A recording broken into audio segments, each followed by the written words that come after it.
મરોલી ચાર રસ્તા પાસે આવેલું એટલાન્ટિકા મોલ આજે ફિલ્મી માહોલથી ગુંજી ઉઠ્યું છે. આગામી ગુજરાતી ફિલ્મ રાજા રણછોડના ભવ્ય શૂટિંગથી મરોલી હવે સિનેમાના પડદે ચમકવા તૈયાર છે.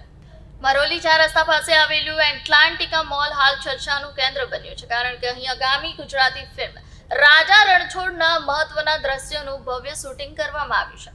આધુનિક સુવિધાઓ અને પ્રીમિયમ લુક ધરાવતા એટલાન્ટિકા મોલને ફિલ્મના એક્શન અને ડ્રામા દ્રશ્યો માટે પસંદ કરવામાં આવ્યો હતો. આ શૂટિંગ દરમિયાન ફિલ્મના મુખ્ય કલાકારો સાથે સંપૂર્ણ ટેકનિકલ ટીમ હાજર રહી હતી. શૂટિંગની માહિતી મળતા જ મરોલી તેમજ આસપાસના વિસ્તારોમાંથી મોટી સંખ્યામાં ચાહકો પોતાના મનપસંદ સ્ટાર્સની ઝલક જોવા ઉમટી પડ્યા હતા, જેના કારણે મોલ વિસ્તારમાં ઉત્સાહભર્યો માહોલ જોવા મળ્યો હતો. મરોલી જેવા વિકસતા વિસ્તારમાં મોટી ગુજરાતી ફિલ્મનું શૂટિંગ થવું એ સ્થાનિક લોકો અને વેપારીઓ માટે ગૌરવની બાબત બની છે. ઉલ્લેખનીય છે કે એટલાન્ટિકા મોલ હવે ફિલ્મ મેકર્સ માટે શૂટિંગનું લોકપ્રિય ડેસ્ટિનેશન બની રહ્યું છે અને મરોલી હવે સિનેમાના પડદે ચમકવા તૈયાર છે. જી, આપનું નામ, આજે કઈ જગ્યા છે અને આજે કયા પિક્ચરનું શૂટિંગ કરવામાં આવ્યું હતું? સર્વપ્રથમ તમારા સર્વ દર્શક મિત્રોને પ્રણામ, નમસ્કાર, થેન્ક યુ. આપની ચેનલે અમને અવસર આપ્યો આપની સાથે વાત કરવાનો. અત્યારે અમે દક્ષિણ ગુજરાતના મરોલી ખાતે રાજા રણછોડ ફિલ્મનું શૂટ કરી રહ્યા છે.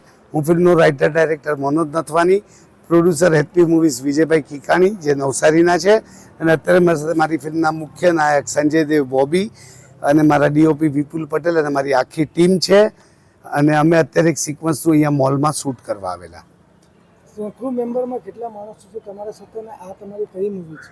સર, ક્રૂ તો બહુ મોટું છે. અત્યારે ડબલ યુનિટમાં કરીએ છીએ, સનસેટનો ટાઈમ છે એટલે પણ રાજા રણછોડ ફિલ્મ આપને ખૂબ મનોરંજન પૂરું પાડશે. ટૂંક સમયમાં પડદા પર આવશે. અમે છેલ્લા 12-14 દિવસથી અહીંયા શૂટ કરી રહ્યા હતા અને આપ લોકોના આશીર્વાદથી આજે અમારો અહીંયાનો પેકઅપ ડે છે અને કાલે એક સોંગ પિક્ચરાઇઝેશન છે અને પછી ફિલ્મ પૂરી થઈ જશે. આ મોલની અંદર શૂટિંગ કરવામાં તમને કેવું અનુભવ લાગ્યો? બહુ જ સરસ. આ મોલમાં નહીં, હું તો કહું છું ગુજરાતની ભૂમિ અને સ્પેશિયલી વાપીથી તાપી એટલા સારા લોકો છે, એટલો સહયોગ અને પ્રેમ મળે છે સાહેબ, કે હું તો બોમ્બેથી આવ્યો છું, ઘણી બધી ફિલ્મો બનાવી છે, મને સ્ટેટ એવોર્ડ્સ પણ મળ્યા છે, પણ ખરેખર દક્ષિણ ગુજરાતમાં શૂટિંગ કરવાની મજા જ કંઈ ઓર છે.